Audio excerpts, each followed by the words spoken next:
What's going on, everyone? Ratchet Wrench is back for another video, and today we have the pleasure of reviewing and driving a 2020 Camaro. It has the V6 engine in it with the 10-speed transmission, and it's the 1LT. So this thing's pretty sharp, actually. It's the convertible model, so obviously on this beautiful day we got the top down. So we're going to be doing a little bit of a review and more just driving around and talking about it, kind of like our 2020 Challenger first impressions video. So if you haven't seen that, we'll link it above here if you want to go check that out. That car was a blast. And this thing is a blast too, a little different, a little less power than the V8. But if you're new to the channel, thanks for stopping by. If you enjoy this video, give it a thumbs up, really helps us out, and subscribe for more content like this. But without further ado, let's get into it. So while we're at the front here, let's just talk about it and take a look. So this thing's pretty mean looking, I must say, and this is a base model V6, so from here on up it gets more aggressive, but I would say this is pretty sharp looking. Camaros have had a similar front end look and overall appearance for quite some time. With the base model, you get no fog lights down here, but you get nice sharp looking LED headlights. Those are pretty appealing from the front here, and then the entire car kind of like arrowheads up to the front here where the big Chevy symbol is, and it's got these nice plastic slits here. If you're into that kind of look, it does look good, but they are kind of cheap feeling. That front lip comes down pretty low. So before we move on to the back of the car here, this hood is super aggressive, just like the front end. It's got nice curvature to it, and it really complements the entire front end of the car here.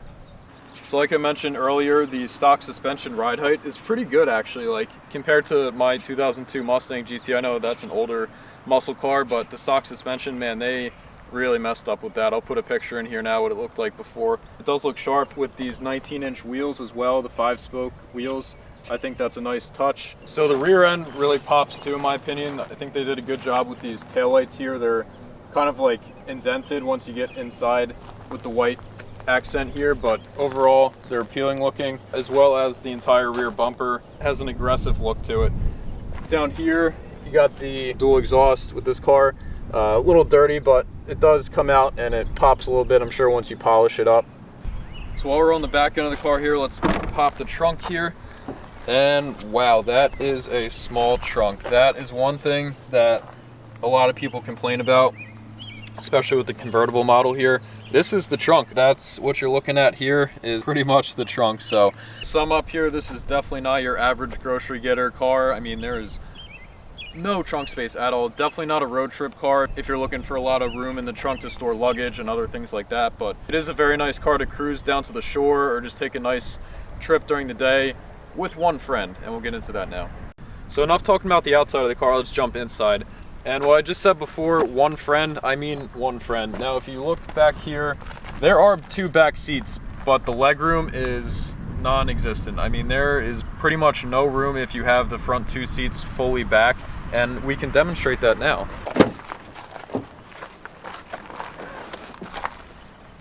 All right, climb over the seatbelt, yep. All right, let's check your legroom out. They're going into the seat. Right, so the front passenger is not going to be too happy with that. Yeah, as you can see, is it comfortable? It's nice and snug like a sardine. So I'm going to demonstrate getting in the car here now. I'm 6'2", and it is pretty easy to get in the front seat here, I'm not going to lie. And then you got to have some arm's reach to get that long, heavy door out there. But overall, first impressions, I mean, it's pretty comfortable. You have a lot of leg room if you're all the way back. Unfortunate if there's a person back there, which probably won't be. It definitely has that tight feel to it though. These seats have nice lumbar supports on the side, so it really grips you in your place, which is good for a sports car, definitely. On your left and right though, it is a little close if you're larger like me. Everything does seem kind of compact, and that's just Camaros for you. Like if you look at the dash here, everything's super compact and down. And this top, I mean, my head is pretty much level here. With the top up, I have enough headroom, not ample headroom. So basically whoever's in the front seat, they have enough leg room. People in the back seat, like we mentioned before, there's not enough room back there comfortably. So in reality, they should have put some kind of shelf and like rear seat delete, in my opinion, because it's really useless for people to sit back there. I just have some backpacks thrown there. Even a flat surface or some kind of shelf would really improve the look and functionality of the seats. I'm going to hop in and put the soft top on so you guys can see what that looks like and how this works.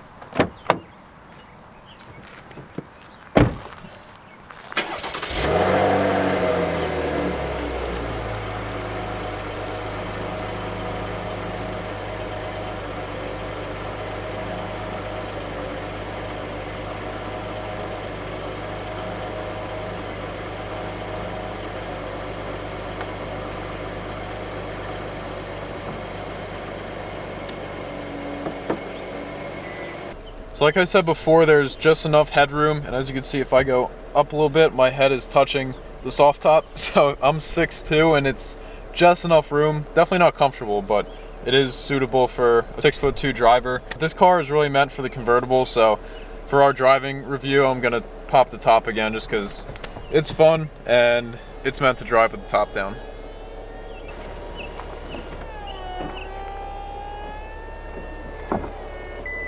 And just like that, we're back to normal.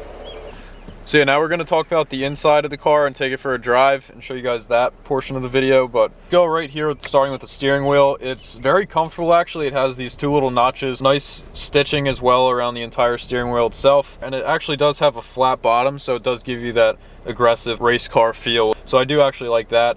And hopping right to the back here, you got paddle shifters with this 10-speed automatic transmission, which is extremely responsive. And some paddle shifters feel, you know, kind of cheap, but these are actually pretty sturdy, and you can fit all 4 fingers like this right behind easily right on the back, and it's comfortable. So it's definitely fun to use. You can switch it into sport mode down here.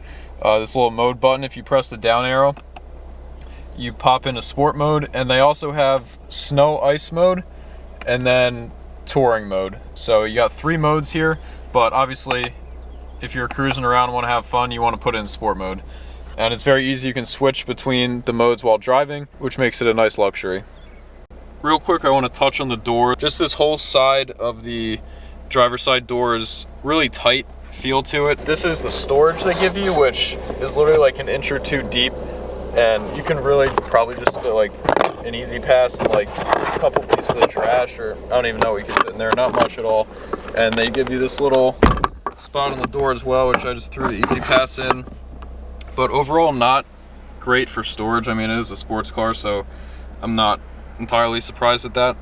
So I just want to go over the gauge cluster real quick. The car is on. It's very quiet, but when you get on it in sport mode, it does have some nice downshift crackles, and it does sound pretty good in sport mode, I would say. But this is a pretty generic gauge cluster here. You got your trips, average fuel economy. You're looking at like mid 23s, maybe 24 if you're driving conservatively.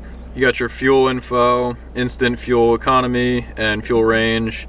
Got your oil life, all the basic stuff, tire pressure, air filter life. I haven't seen that one before, but that's pretty cool. Average speed, battery voltage, your coolant temp, oil pressure, trans fluid. To touch on the infotainment center system here, we got a 7-inch touchscreen display, which is pretty sharp, good resolution.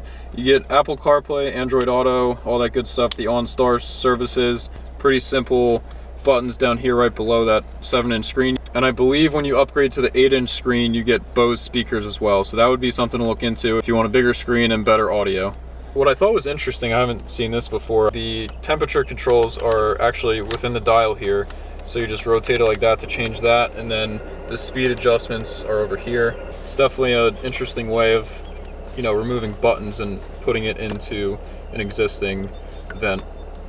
So this car is equipped with standard safety features. It doesn't go above and beyond, especially for the base model here. But as you can see, if you throw it in reverse, you do get a pretty nice backup camera. And that's pretty much all you get in regards to safety. There's no front or rear sensors, parking assist sensors. You do have cruise control, but there's no adaptive cruise control. Not saying I like that, but that is a safety feature. There's no lane assist. I don't like that either. But it's just your standard baseline safety features within this car. I'm going to do a little drive away here so you can hear the exhaust. I'm going to come back down the road.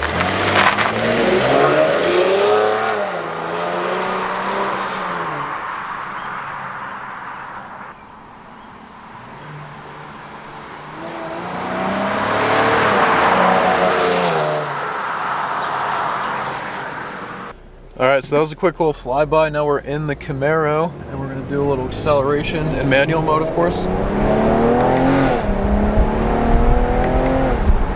So it definitely sounds good in sport mode, I must say. It's quick shifts and really responsive, and has a nice little crackle to it, especially with the downshifts here. Yeah, just like that in a second.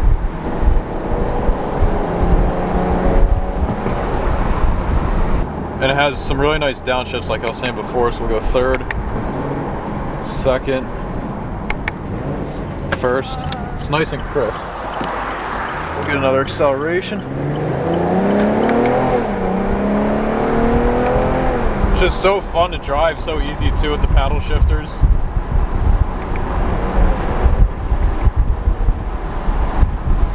So if you're not familiar with our channel, definitely check out some of our other videos, but we just bought a Miata, a 1991 NA Miata, which is convertible as well. So we're getting into the convertible scene a little bit, but it is a bit nippy. So what you could do is just pop these windows up and throw the heat on, which is pretty cool. So then obviously just the air is going straight over your head versus all in, and that is a nice Porsche, wow.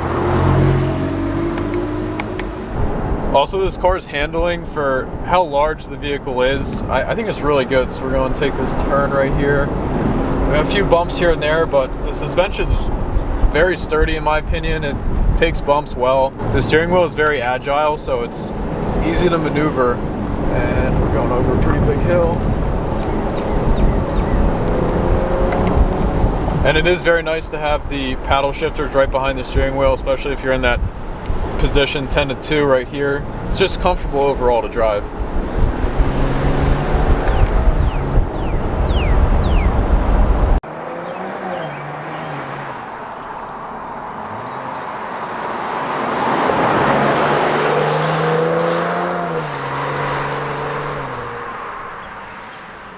So guys, that's a wrap for today's video, reviewing and driving around this 2020 Camaro, the V6 with the 10-speed automatic transmission and the convertible. So it was a blast to review this car today, and it's just such a fun car overall.